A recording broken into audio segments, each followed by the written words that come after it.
অনুগোল, শীতল প্রেম। বিয়ের আগে 3 বছর চুটিয়ে প্রেম করেছিল রোহিণী আর বিকাশ। তখন থেকেই বিকাশ জানত রোহিণীর গরম বাতিক রয়েছে বড় লোকের মেয়ে। সারাদিন এয়ার কন্ডিশনড ঘরে থাকা অভ্যেস, কিন্তু অতটা মাথা ঘামিয়ে দেখেনি সে প্রেমে। লোকে শুধু ভালো গুলোই বেশি করে দেখে, অসুবিধে গুলো তখন রঙিন চাদরে ঢাকা থাকে। সমস্যা শুরু বিয়ের পর থেকে। বিকাশের বাড়িতে এসি নেই, ছোট 2 বেডরুমের ফ্ল্যাট, লোকজন বলতে শুধু রোহিণী আর বিকাশ। বাবা মা অনেক ছোটবেলাতেই মারা গেছেন। বিকাশ ভেবেছিল শুধু দুজনে একটা সুন্দর সংসার গড়ে তুলবে, কিন্তু রোহিণীর এই অবসেশন, সে জানত না এসি কেনাই তো শেষ কথা নয়, হাতি কিনলে হাতি পুষতেও খরচ। অত সামর্থ্য তার নেই, অল্প মাইনের চাকরি করে, কারো সাহায্য সে নেবে না একটা সামান্য জিনিসের জন্যে। রোহিণী এদিকে দিনের পর দিন ঝগড়া ঝামেলা করতে লাগলো, সেই ঝামেলা এতই চূড়ান্ত পর্যায়ে পৌঁছল বিকাশ শেষমেশ হেরে গেল। রোহিণীকে ঠান্ডা ঘরের ব্যবস্থা করে দিতেই হলো।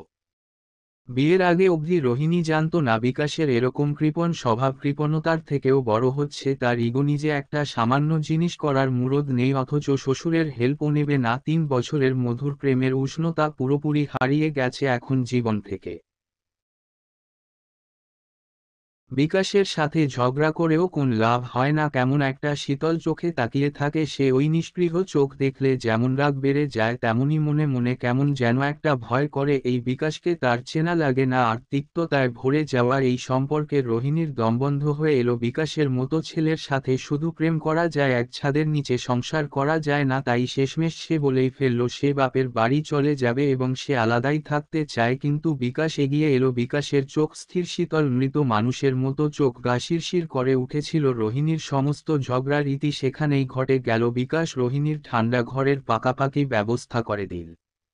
7 দিন হয়ে গেছে, আর কোনো অশান্তি নেই, ঝগড়াঝাটি নেই। কিন্তু আর এখানে থাকা যাবে না। রোহিণীর বাড়ি থেকে খোঁজ খবর নেওয়া শুরু করেছে।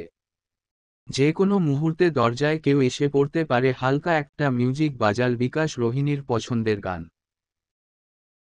এক পেগ হুইস্কির মধ্যে বিষটা মিশিয়ে নিল, তারপর ডিপ ফ্রিজটা খুলে রোহিণীর কাটা মুন্ডুটার সামনে চোখে চোখ রেখে দাঁড়ালো। শীতল দৃষ্টি। রোহিণী বড্ড আরামে আছে, মাথাটা আলাদা করে ডিপ ফ্রিজে রেখেছিল বিকাশ। যা মাথা গরম। রোহিণীর মদের গেলাস এক চুমুকে শেষ করে দিল সে। শরীরের উত্তাপ প্রচণ্ড বেড়ে গেছে, শ্বাসকষ্ট হচ্ছে। শেষ নিঃশ্বাস ফেলার আগে বিকাশের মনে হলো এসিটা এই সময়ে সত্যিই খুব দরকার ছিল।